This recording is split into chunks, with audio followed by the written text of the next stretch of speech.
section of President Uhuru Kenyatta's cabinet has taken off the gloves and told off the High Court for its decision to stop the BBI process. Led by Cabinet Secretaries Mutahi Kagwe and Peter Munya, the president's team claimed the High Court judgment was externally influenced in a bid to embarrass the president and sabotage his BBI agenda.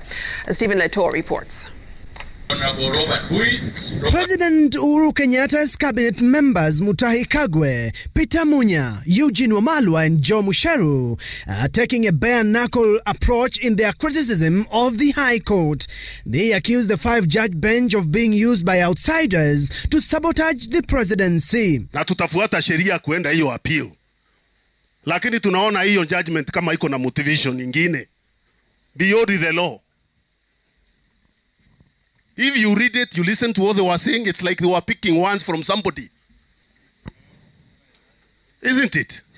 It is as if the judgment was written somewhere. Let us follow the law, let us use this constitution, and I believe the will of the 5 million Kenyans will count for something. Where there's a will, there's a way. Speaking in Kieni Nyeri County, while their boss was away in Djibouti, the cabinet secretaries insisted the BBI process was a government agenda that must be fulfilled by the end of this year. I have no doubt in my mind whatsoever that by this time, next year or by the end of this year, we will have a new or an amended constitution. And God knows that is true. Now, if you've been looking for a job and you haven't gotten it, please restrain yourself. Restrain yourself, Bwana. We restrain ourselves, all of us.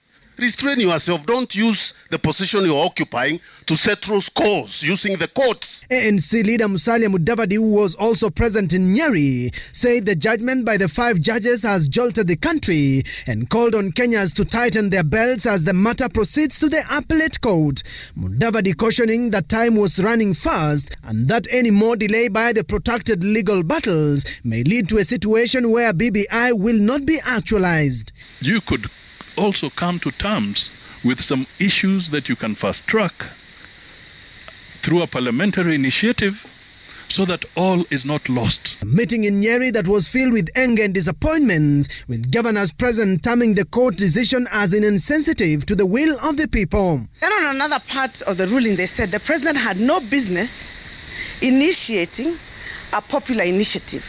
That a popular initiative ought to be initiated by the citizens. When you are on safari and you hit a bump, it does not mean that that is the head of the safari.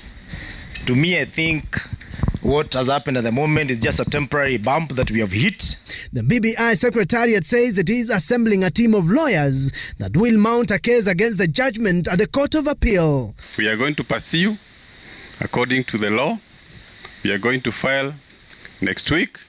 And we are sure that we are going to win this. The end of the day, the will of the people must prevail.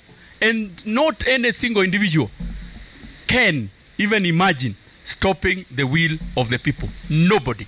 But even as proponents take on the judges and vow to challenge the judgment, Deputy President William Ruto's allies say any attempts to file an appeal is unlikely to succeed, adding the 5 judges had delivered a solid and watertight decision. It's shameful that I saw a section of leaders yesterday saying they are going to appeal. What are you appealing? You are wasting more money. In fact, Mr. President, when they visit you requesting for more money for an appeal, kick them out. In fact, jail them.